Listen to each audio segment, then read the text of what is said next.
Mheshimiwa Rais wa Jamhuri ya Kenya Uhuru Muigai Kenyatta, Mheshimiwa Raila Odinga,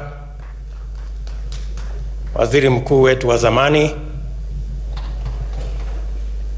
ndugu yetu Mheshimiwa Kabudi, Waziri wa mambo za kigeni kutoka Tanzania,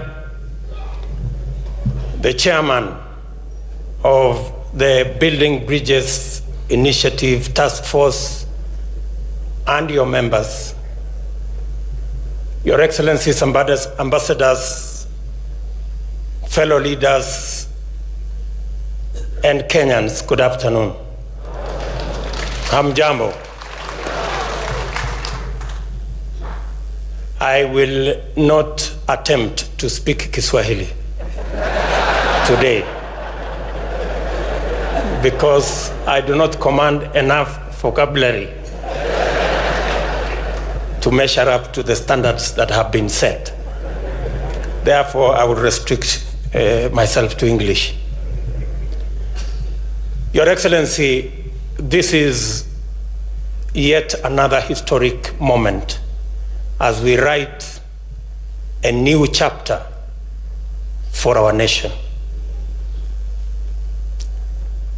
Today, as Kenyans, we have come together from all shades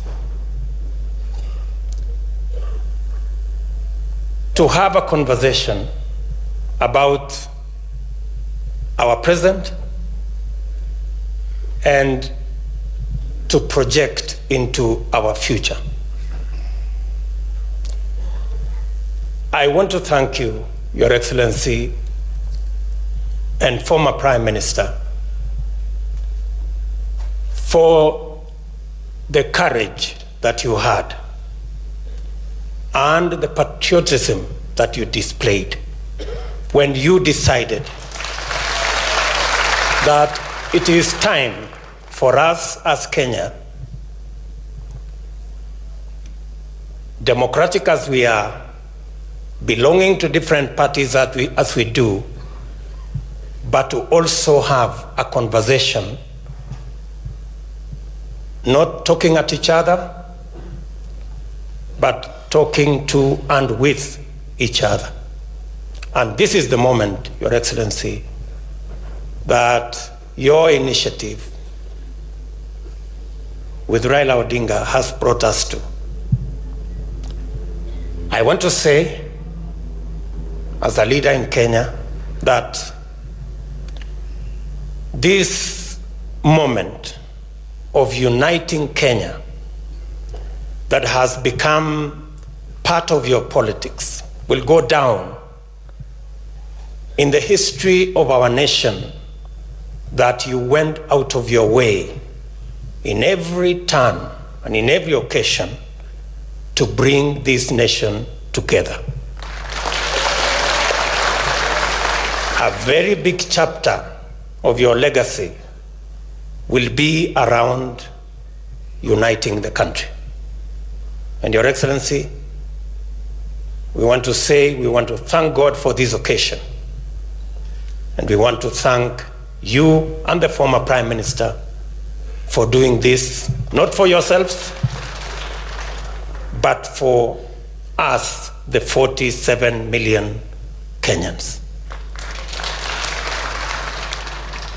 Your Excellency, the document and the proposals and the recommendations that have been put together by this able team will form the basis for a national conversation. A conversation, Your Excellency, where there is no greater or smaller person. There is no superior or inferior opinion. That all of us, as citizens of Kenya, can air our views openly, frankly, so that we can have an informed conversation. Your Excellency,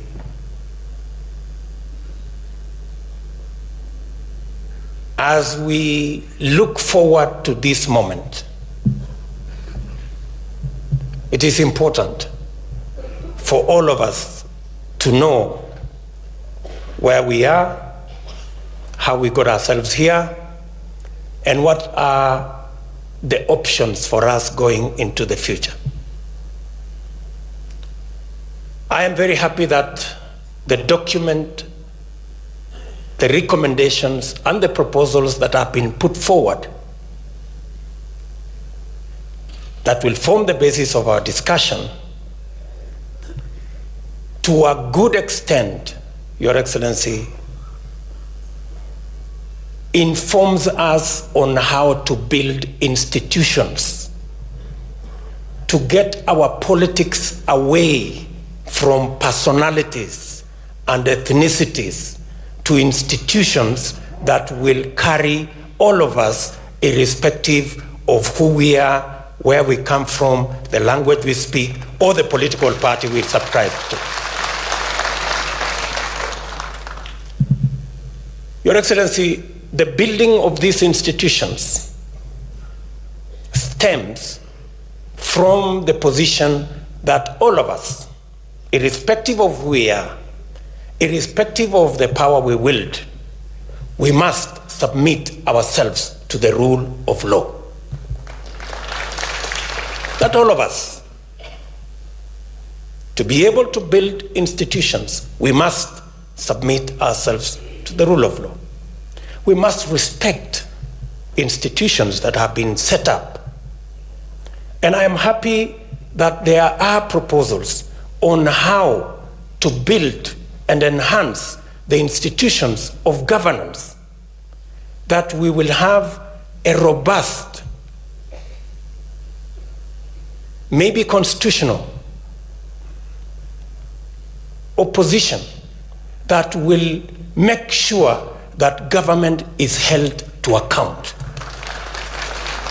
and that in a contest there will be no losers or winners, that everybody ultimately will have a role to play, whether you are in government or in the opposition, in taking our country forward. Your Excellency, therein are proposals on how to manage all our other affairs, including positions and power. But as earlier speakers have said, we must be careful that we do not, this process is not hijacked by the political class and be made a subject of sharing positions or sharing power alone. This process must not address the divide between the politicians only. It must address the divide, the huge divide between the haves and the have-nots, between the people who have jobs and the millions of young people who are unemployed. We must,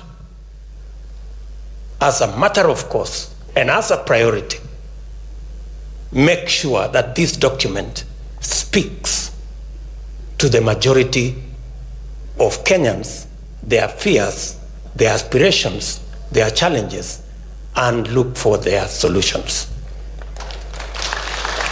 I am very confident that we have what it takes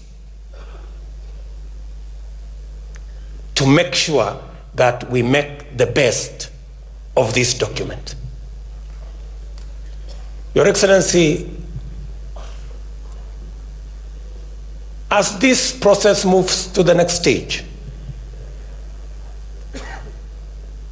majority of the issues, and I have to a good extent read the report last evening, majority of the issues that were canvassed by Kenyans were about ordinary people, jobs, businesses, our agriculture, And Your Excellency, you have set a perfect program under the Big Four program that will sort out our farmers, agro-processing, value addition, manufacturing, the whole housing program that will give us jobs for our young people.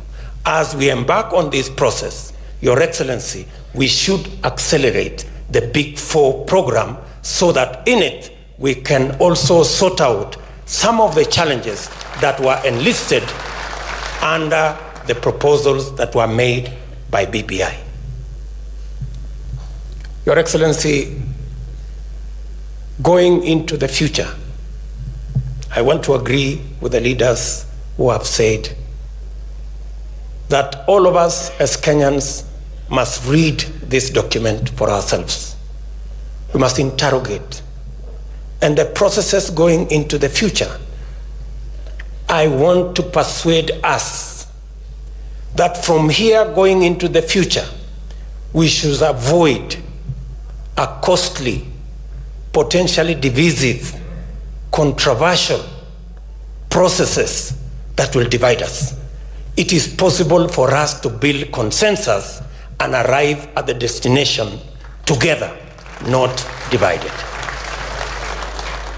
Therefore, members of Parliament, members of the Senate, I think to a great extent, the job has been well cut out for you on what you should do in Parliament in terms of legislation, in terms of constitutional changes, but that must be informed by millions of Kenyans, their views, their aspirations, and their comments.